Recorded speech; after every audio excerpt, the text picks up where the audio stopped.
বরিশালের ঐতিহ্যবাহী কীর্তনখোলা নদী সময়ের বিবর্তনে বাংলার ভেনিস খ্যাত কীর্তনখোলার সেই সৌন্দর্য যেন ধুয়ে মুছে গেছে। কীর্তনের উৎসব হারিয়ে এখন নিত্য দূষণের কবলে এই তটিনী। নদীর পানিতে ভাসছে প্লাস্টিকের বোতল, খাবারের প্যাকেট সহ পলিথিন বর্জ্য। এছাড়া নগরীর বিভিন্ন কলকারখানার বিষাক্ত বর্জ্য আর লঞ্চের ময়লা আবর্জনা ফেলে কীর্তনখোলার পানিকে করা হচ্ছে বিষাক্ত। যে যেভাবে পারছে ময়লা আবর্জনা নদীতে ফেলছেন। নদীর ঐতিহ্য ও বরিশালকে বাঁচিয়ে রাখতে দূষণের হাত থেকে রক্ষার দাবি নগরবাসীর। দূষণ এবং দখলের ফলে কীর্তনখোলা তার যে জৌলস, তার যে আভিজাত্য, তার যে সৌন্দর্য ছিল, এটা দিন দিন নষ্ট হয়ে যাচ্ছে। বরিশালের যে কীর্তনখোলার যে ঐতিহ্য বা কিছু আস্তে আস্তে এগুলো বিলীন হয়ে যাচ্ছে।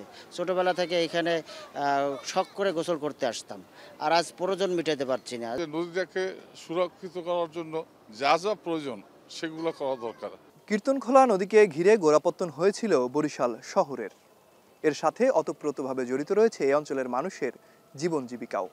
তবে ধীরে ধীরে জৌলস হারাচ্ছে এই নদী। উন্মুক্ত জায়গায় ফেলা ময়লা আবর্জনা নদী ও খাল হয়ে পতিত হচ্ছে এসব নদীতে, যার ফলে ধীরে ধীরে দূষণের শিকার হচ্ছে এই কীর্তনখোলা নদী। দ্রুত সময়ের মধ্যে দূষণ রোধ করা না গেলে এই নদী অস্তিত্ব হারিয়ে যাবে বলে মনে করছেন পরিবেশবিদরা। নদী রক্ষা কমিটির নেতারা বলছেন, প্রতিনিয়ত পানির মান পরীক্ষার পাশাপাশি নদীর হেলথ কার্ড থাকা দরকার। তার উপর ভিত্তি করে যথাযথ ব্যবস্থা গ্রহণ করতে হবে। এছাড়া কলকারখানাগুলোর ইটিবি সিস্টেম চালু রয়েছে কিনা তা মনিটরিং ও দূষণকারীদের বিরুদ্ধে আইনানুগ ব্যবস্থা গ্রহণ করার দাবি তাদের। প্রত্যেকটা নদীর একটি হেলথ কার্ড থাকা দরকার। যেহেতু নদী তার নদীকে জীবন্ত সত্তা হিসেবে ঘোষণা করেছে, তার স্বাস্থ্যটা কী, কেমন, কখন কি হচ্ছে, এটা প্রতিনিয়ত পরীক্ষা করতে হবে এবং তার ফলাফল যেন থাকে, তার উপর ভিত্তি করে এটার উপরে অ্যাকশন প্ল্যান করতে হবে। নদীর পাড়ে বিশেষ করে রেস্টুরেন্টগুলি, বাজারগুলি, এই সব জায়গাগুলিতে সচেতনতাও সৃষ্টি করতে হবে এবং কঠোর নজরদারিও দিতে হবে। মানবসৃষ্ট বর্জ্যে কীর্তনখোলা হারিয়ে ফেলছে ঐতিহ্য। পরিবেশ হচ্ছে মারাত্মক হুমকির সম্মুখীন। একই সাথে কমছে নদীর নাব্যতা, হারাতে বসেছে গতিপ্রবাহ। এমন অবস্থায় সচেতনতা বাড়ানো সহ সমন্বিত উদ্যোগে কীর্তনখোলা নদীকে বাঁচানো সম্ভব বলে মনে করেন বিশেষজ্ঞরা।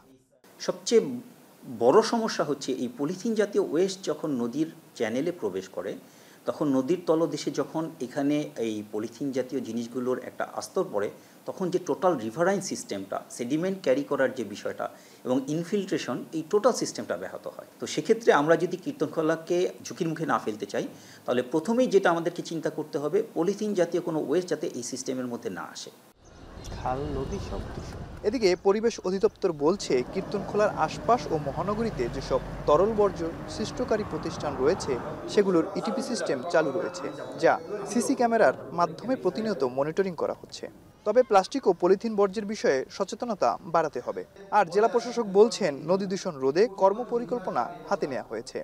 কঠিন বর্জ্য বিধিমালা, যেটা কিনা গৃহস্থলী বর্জ্য, সেই গৃহস্থলী বর্জ্য যথাযথ মেইনটেন করে একটা আসলে প্ল্যান্ট তৈরি করা দরকার। নদীতে, খালে বা যেখানে প্লাস্টিক ফেলতেছে, আসলে যারা ফেলতেছে, এটা সংরক্ষণের অভাব আমি মনে করি এবং আমাদের জনসচেতনার অভাব। কীর্তনখোলা নদীটাকে আমরা দখলমুক্ত এবং দূষণমুক্ত করার পরিকল্পনা হাতে নিয়েছি। আমাদের পরিবেশ অধিদপ্তর আছে, তারা দূষণে কারা কারা দিয়ে তারা একটা তালিকা হচ্ছে, আমরা তাদেরকেও আইনের আওতায় আনবো।